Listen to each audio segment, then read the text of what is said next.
Do our veterans get what they need once they return from active duty service? Many are not. Two people who are fighting for veterans' rights are with us next on Lakeshore Focus. Programming is supported by NIPSCO. Today's young minds are constantly reimagining what our world will be like tomorrow. That's why NIPSCO is upgrading its infrastructure now, so we're ready for whatever comes next. More information at nipsco.com/future.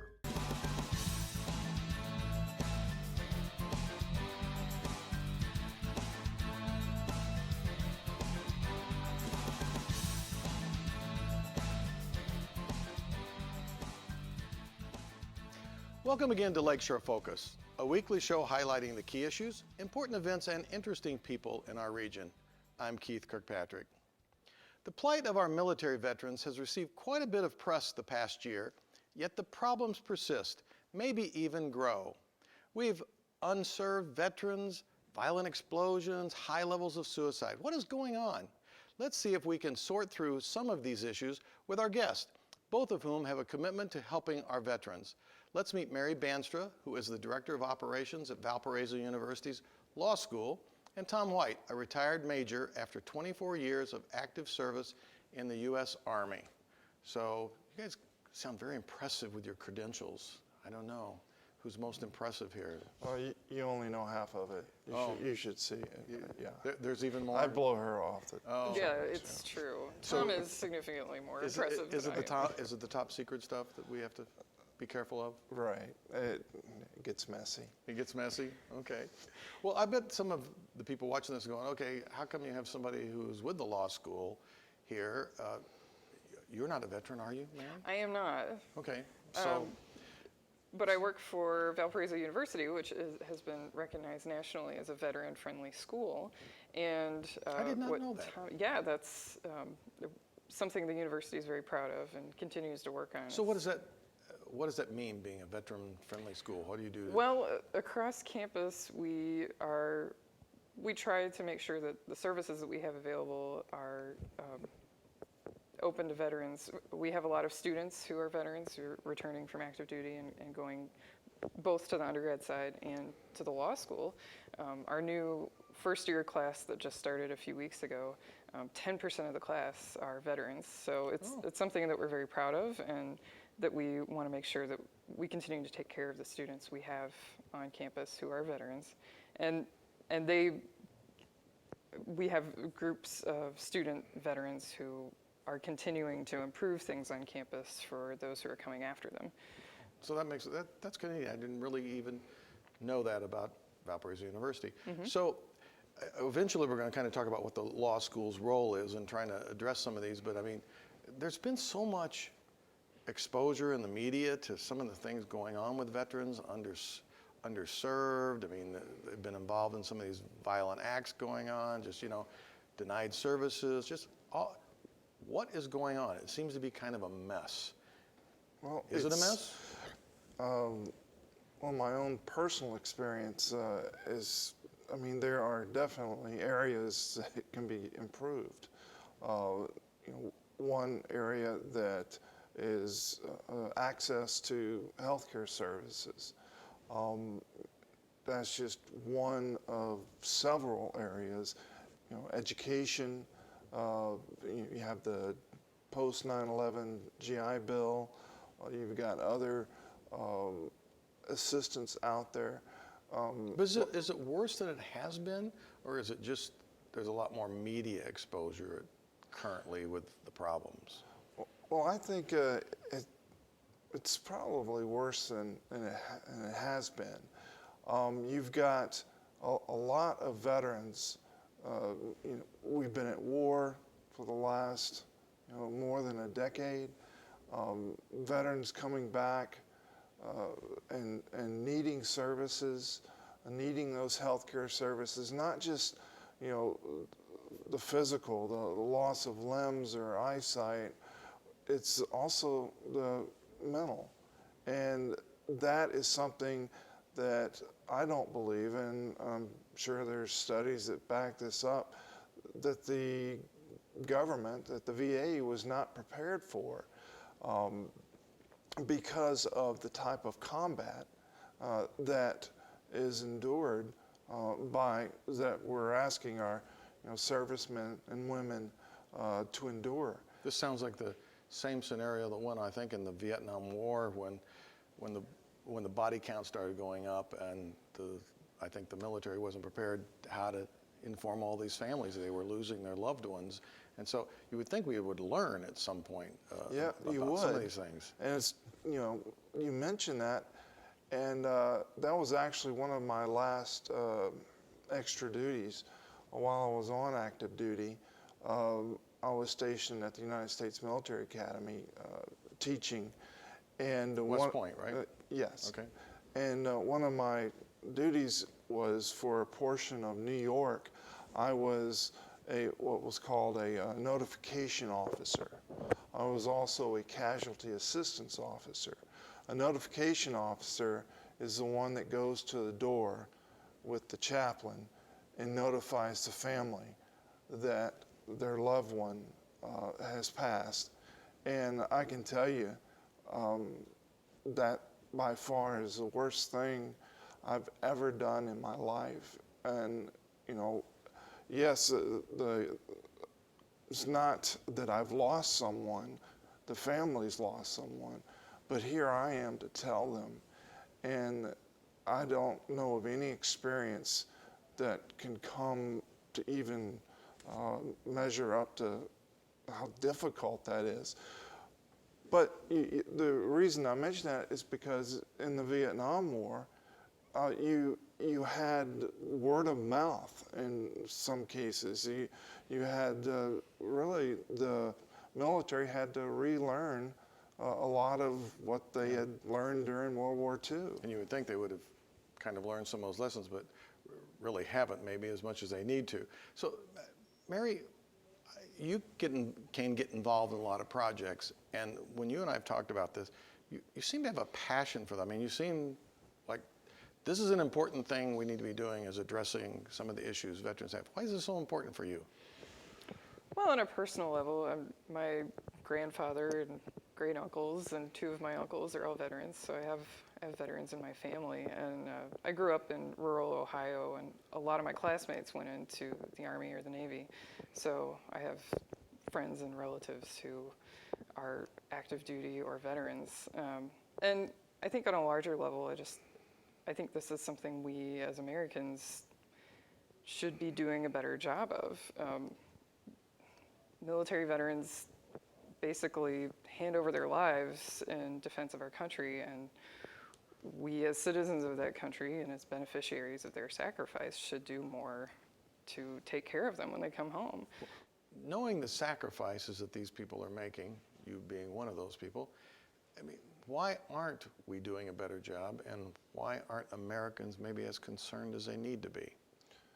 Well, I can think of one area, and that is if you look at how many people actually serve in our nation's military. Out of the 300 plus million Americans, you're looking at less than 1% of our nation is shouldering the burden of all these wars, peace missions, you name it. But then we see, film clips and stuff of, people applauding, and people stand up in parades for the veterans, and then everybody goes back home and to work and seems to forget about this. That's just right. It's this the little bit of exposure does not do justice to what our military does day in and day out over 15, 20, 30 years. I mean, it's getting up just about every day of the week, running 5 to 7 miles, keeping your physical fitness, and then also deploying, the constant saying goodbyes, hopefully, the joyful reunions. This has been going on over and over. And so you have a small segment of our American society that is dealing with that, and the greater public just doesn't. They don't see that. You talk about this with quite a bit of passion, like you're almost reliving the experience of being through some of these things. I assume you have. The one that flashes in my mind is when I first came back from Iraq. I was stationed in Germany, so I returned to Germany. I went straight to see my youngest son, who was 3, and he turned, he looked. He didn't know who I was. He looked back and went back to playing. And That's interesting because, I mean, you talk about the psychological issues. That's got to be the kind of thing. It's like, wow, that's got to be difficult to deal with. And, you need some help again in this situation. Mary, what are some of the, you were telling me some of these stories. I mean, what are some of these other problems you hear from your side of veterans experiencing? What are some of the problems you hear? Well, the problem that Tom and I are working on together is the veterans' benefits appeals. So veterans are entitled to apply for benefits, and there are a lot of groups that will help veterans with that initial application. Explain to me why the Veterans Administration or the government would turn somebody down who's been in the military and say, no, you don't get benefits. Well, first what happens is you have to fill out a 1-page claim form, and the various veteran service organizations such as DAV, VFW, and other veterans organizations can help you with that initial claim, and it's called an initial claim. What happens at that point is that claim is linked up with medical records, and then it goes to a regional office, either Chicago, Indianapolis, depending on where you live, and then there are depending on what you have claimed as service related, such as tendonitis or herniated disc. I'm still waiting to hear why somebody then gets told that they can't have the benefit. Well, seems pretty simple to me. I served in the military. I filled out the form. Don't I get my benefits? Well, there's a veterans benefit manual about this thick of regulations that these regional offices go through, and they make determinations whether or not it's the injury or the illness is service connected, and whether or not other factors are present in order to award a disability. So it's kind of like anything else. I mean, we have the same issues with the Social Security Administration, a lot of other benefits. It seems obvious to us, have all these people get denied. So why is the law school, again, so interested in this issue? Well, when somebody's initial claim gets denied, then the veteran needs the assistance of an attorney.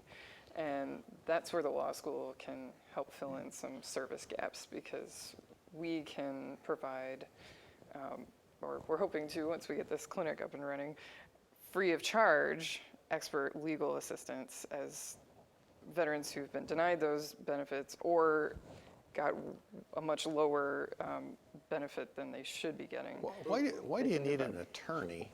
Well, that's just, you don't necessarily need an attorney, but going back to the Veterans Benefit Manual, last time, I don't know if you've read any directives from any federal agency, they can get quite complicated.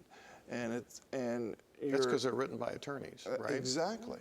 They are. That's what it takes an attorney to understand what this other attorney wrote. And so, I mentioned all the veterans benefit organizations. You also have in each county, typically a veteran service officer that's paid by the state. But the difficulty in drafting an appeal and being successful on an appeal, you have a better chance with an attorney than maybe your layperson. And so that's where the attorney comes in, and that's where our clinic would come in, because a lot of organizations, veteran organization would be, hey, don't take our work away from us. This is what we do. Well, we're not taking the work away from them. We're doing that next level. When the veteran gets the response back, denied, denied, denied, now that veteran gets a chance to appeal that. And that's where the attorney would, assist with that. What percentage of, I mean, just even rough, of veterans run into these kind of problems? Again, we've already kind of talked about there's a lot of veterans out there, but 10% of them, a third of them, only a few? Off the top of my head, I don't know, but I can tell you with just about every claim, there's an issue. I mean, just myself, I was certain my hearing was lost due to 20-some years of shooting M16 or an M4 or being around explosions and everything else, but it wasn't. It was denied, and you would think, how can that be denied, or just things like that. So what's the percentage? There's a large percentage, because it's much easier for a claims agent, claims adjuster at these regional offices. It's a lot easier to deny than it is to approve. No, because they're trying to watch the money thing. And exactly. Yeah. So it's the way the system's really kind of designed. And I guess I see, as you were talking, Mary, about having the attorney, part of that is the confidence, the outside, the objective opinion. I mean, but I'm getting a second-year law student to help me do this. Are they really that sharp enough to do this? A third-year law student. Okay, third year? Close to graduation. Okay. And yes, I mean, the law students who participate in legal clinics are, it's similar to a medical residency almost. So these are the folks who've taken all of their first and second year courses. They're closer to graduation than they are to the entrance exam. And they're under the supervision of an expert attorney who someone like this guy? Someone like Tom White, who can guide them. So they're not they don't show up to the clinic and go, here I am. Right. The model would be the previous semester, they would sit through, my class or a class that there are textbooks for that take them through the entire claims process and also the appeals process, and the language that needs to be in there, when an individual should go back and get a second opinion and what that opinion should say. Again, the kind of magic language that the VA is looking for. So we're just not throwing them in or throwing them to the dogs. And what it is they should get a semester of training or semester of class, and then work with the veteran. The thing is, though, the veteran they may help, it may be 7 years before that claim is completed. Well, and I think, again, for our viewers, the importance of this, I think you talked about earlier, Mary, and you actually talked about it too, Tom. This is not a person who just says, hey, I deserve to get, my unemployment check or something because I got laid off. This is somebody who's put their life on the line and sometimes has lost physical abilities and has psychological damage for protecting us, right? So how do we get this message out? Mary, how do you convince the rest of everybody out there that this is important? Because I know that's one of the things you guys are looking for, some funding and some support for this thing. We are, and support, there's a lot of goodwill and a lot of support. A lot of folks think that this is a good idea. Funding has been a little bit more of a challenge. And we are hopeful that next year with the new budget cycle, the state of Indiana may be able to help support our law school and hopefully some other law schools, because there are a lot of veterans in Indiana who could benefit from law school veterans clinics. But that's something that's another year down the road, really. Have you had any direct contact with some of these stories that Tom's talking about? I mean, again, you've got involved in this. Are you more on just kind of like, hey, let's get the center set up because this seems like important? Or have you kind of had real life experience with any of this? Most of my role has been more, I like to call myself the stage manager. I let the talent go up front and do their thing, and I just try to make sure So that Tom's the everything's talent? running on time. Yeah, he is. Okay. So he's the one that's going to make this happen?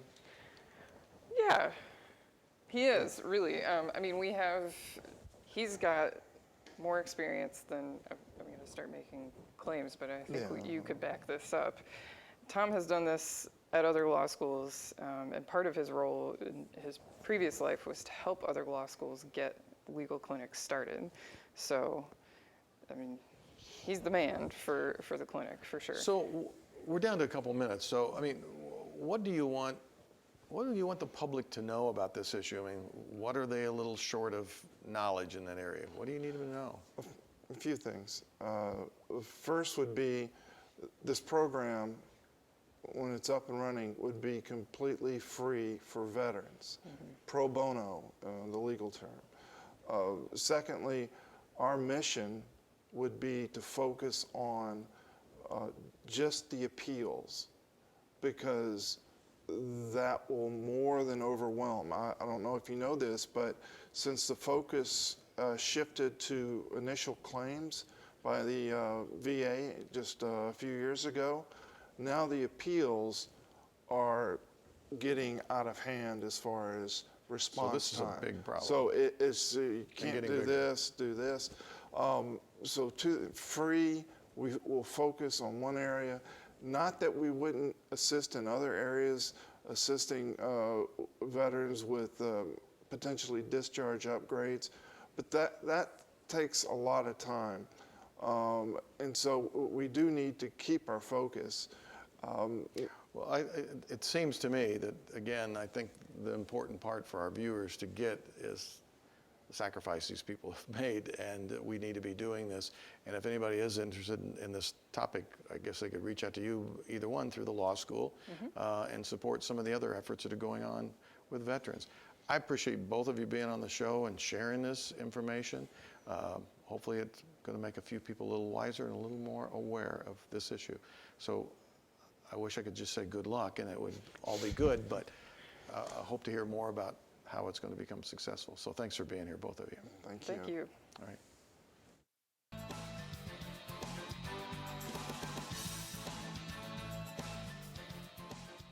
When I think about the treatment of veterans, two images come to mind from the early years of my life.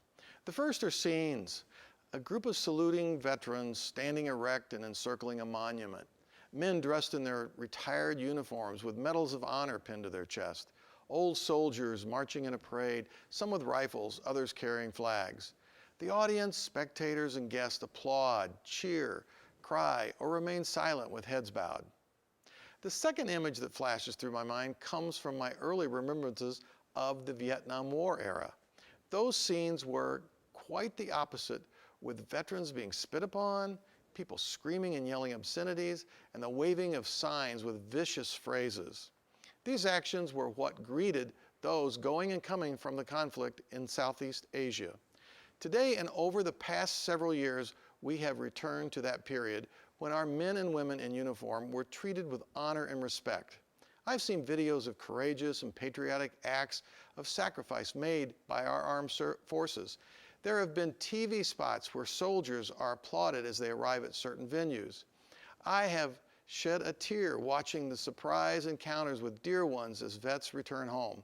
All of these scenes tell us that veterans are being warmly welcomed. I hope this continues, but we still have a ways to go in helping our veterans pass their arrival home.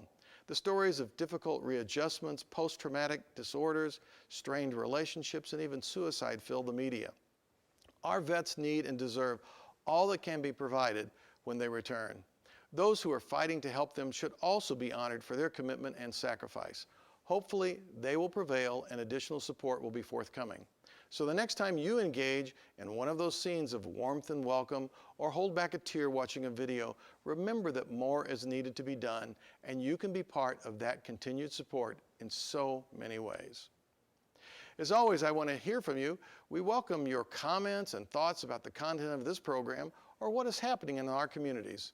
You can email us at focus@lakeshorepublicmedia.org or reach us on our website. If you have an idea for a topic or specific guest for Lakeshore Focus, send that suggestion to me. We are always looking for interesting content. Now stay with us to watch Counterpoint with Gerard McClendon following this show. Join us next week for another Lakeshore Focus. Until then, I'm Keith Kirkpatrick saying, make a positive difference in our world today. Programming is supported by NIPSCO. Today's young minds are constantly reimagining what our world will be like tomorrow. That's why NIPSCO is upgrading its infrastructure now, so we're ready for whatever comes next. More information at nipsco.com/future.